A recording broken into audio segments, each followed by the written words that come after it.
তাই ব্রজ কবিগণ ক্রোধ ধরে বলছে ও হে পরমেধারিণী হয়ে পরমশি খাও হে ওরে ওহে বড় ধারিণী হয়ে ধর্মপতি খাও হে।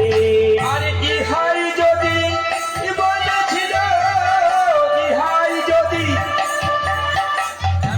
আরে ইহাই যদি বলেছিল ইহাই যদি মনে ছিল পাঁচিটি বাজায় কেন করো ধারিণী হয়ে ধর্মপতি খাও হে।